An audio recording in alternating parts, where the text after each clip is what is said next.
ஏற்கனவே சென்னை தென் மாவட்டங்களில் மழை பொழிவின் போது 6000 ரூபாய் வழங்கிய தமிழக அரசு தற்போது வடதமிழ்நாட்டில் பாதிப்புக்கு வெறும் 2000 என்பது ஏற்புடையதல்ல. ஒரு சட்டமன்ற மழைக்கால கூட்டத்தொடர் என்றால் குறைந்தது ஒரு வாரமாச்சு நடத்தணும்.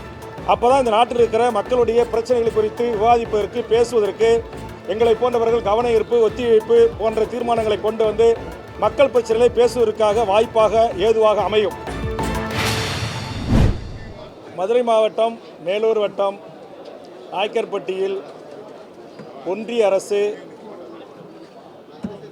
கொண்டு வந்திருக்கிற மிக மோசமான நாசகர அந்த திட்டத்தை நான் முதலமைச்சராக இருக்கின்ற வரையில் எந்த சூழலிலும் அத்திட்டத்தை ஒன்றிய அரசு நிறைவேற்ற முயற்சித்தால் அதை நான் அனுமதிக்க மாட்டேன்.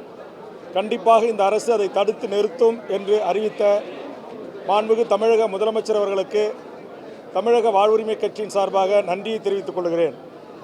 இதேபோன்று தமிழக வாழ்வுரிமை கட்சியின் சார்பாக மாண்புமிகு தமிழக முதலமைச்சர் அவர்கள் இந்த பேரவையில் ஒரு தீர்மானத்தை ஏகமனதாக நிறைவேற்ற வேண்டும் என்று ஒரு கவன ஈர்ப்பு தீர்மானம் தந்திருக்கிறேன். ஏற்கனவே 3 ஆண்டு காலமாக தொடர்ந்து அதற்காக வலியுறுத்தி வருகிறேன். அது என்னவென்றால், ஈழத்தில் நடந்த மாபெரும் இனப்படுகொலைக்கு ஒரு சர்வதேச நீதி விசாரணை வேண்டும் என்கிற தீர்மானமும், அந்த மக்களுக்கு நிரந்தர ஒரு தீர்வு என்பது ஈழ மக்களுக்கும் புலம்பெயர்ந்த மக்களிடமும் ஒரு பொது வாக்கெடுப்பை நடத்தி ஒரு நிரந்தர அரசியல் தீர்வை ஏற்படுத்தி தர வேண்டும் என்கிற தீர்மானத்தை மாண்புமிகு தமிழக முதலமைச்சர் அவர்கள் நடப்பு கூட்டத்தொடரிலேயே நிறைவேற்ற வேண்டும் என்ற வேண்டுகோளை உலக தமிழர்களின் சார்பாக, தாய் தமிழ்நாட்டு தமிழர்களின் சார்பாக, என்னுடைய ஒருங்கிணைப்பில் இயங்குகின்ற தமிழர் வாழ்வுரிமை கூட்டமைப்பின் சார்பாக வேண்டுகோள் முன்வைக்கிறேன்.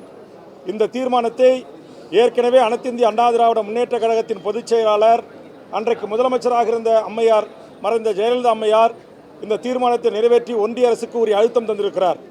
அதே மாதிரி திராவிட முன்னேற்ற கழக அரசும் மாண்புமிகு தமிழக முதலமைச்சரும் தீர்மானத்தை நிறைவேற்றி தற்போதைய ஒன்றிய அரசுக்கும் ஒரு உரிய அழுத்தத்தை தர வேண்டும். காரணம், வருகின்ற ஜனவரி மாதம் 15ஆம் தேதி ஐக்கிய நாடுகள் சபையில் இனப்படுகொலையில் காணாமல் ஆக்கப்பட்டோர் குறித்து உலக 150 நாடுகளைச் சேர்ந்த பிரதிகள் கலந்து கொள்கின்ற முக்கிய அமர்வு நடைபெற இருக்கிறது. ஆதலால் தாய் தமிழ்நாட்டில் இருக்கிற 7 கோடி மக்களின் சார்பாக இருக்கிற இந்த அரசும் இந்த பேரவையும் இந்த தீர்மானத்தை நிறைவேற்றினால் உலக நாட்டைச் சேர்ந்த மனித உரிமை செயல்பாட்டாளர்கள், இனப்படுகொலைக்காக நீதி கோருகின்ற அமைப்புகள், எமது புலம்பெயர்ந்த ஈழத் தமிழர்கள் அனைவருடைய அந்த வேண்டுகோளுக்கு ஒரு மாரல் சப்போர்ட்டாக இந்த தீர்மானம் அமையும். ஆதலால் மாண்புமிகு முதலமைச்சர் அவர்கள் இந்த தீர்மானத்தை இந்த கூட்டத்தொடரில் நிறைவேற்ற வேண்டும். கூட்டத்தொடர் நாளையோடு முடிவதாக இருக்கிறது.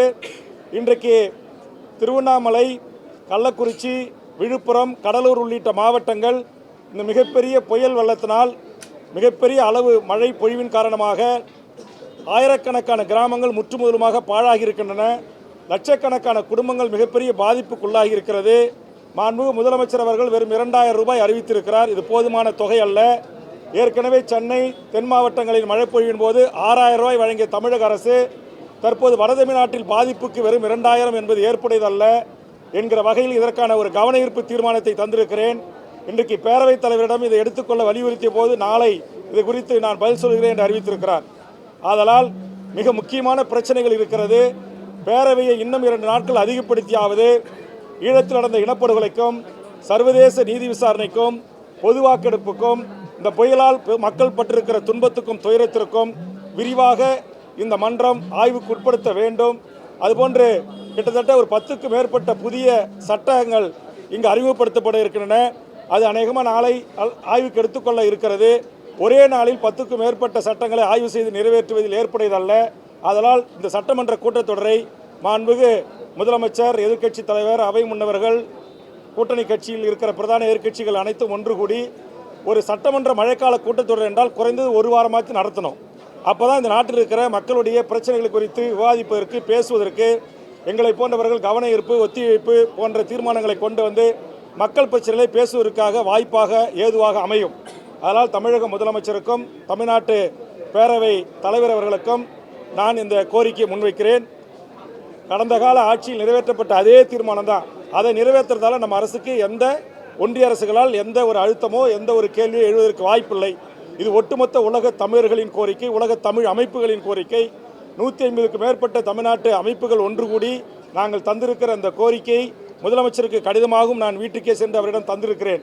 அதனால் இந்த கூட்டத்தொடரில் இதற்கு ஒரு அரசினர் தீர்மானத்தை நிறைவேற்ற வேண்டும் என்ற வேண்டுகோளையும் உலக தமிழர்களின் சார்பாக, எமது தமிழ் ஈழ மக்களின் சார்பாக, தமிழீழ விடுதலைக்காக ஆயுதம் ஏந்தி போராடி விடுதலை புலிகளின் ஆயுத போராட்டம் மௌனிக்கப்பட்டு ஜனநாயக பாதையில் இயங்குகின்ற எமது அனைத்து உலக தமிழர்களின் சார்பாகவும் இந்த கோரிக்கையை தமிழக முதலமைச்சருக்கு எனது அருமை பத்திரிகை ஊடக நண்பர்களின் சார்பாக முன்வைக்கிறேன், அவர்களின் ஊடாக முன்வைக்கிறேன். நன்றி, வணக்கம்.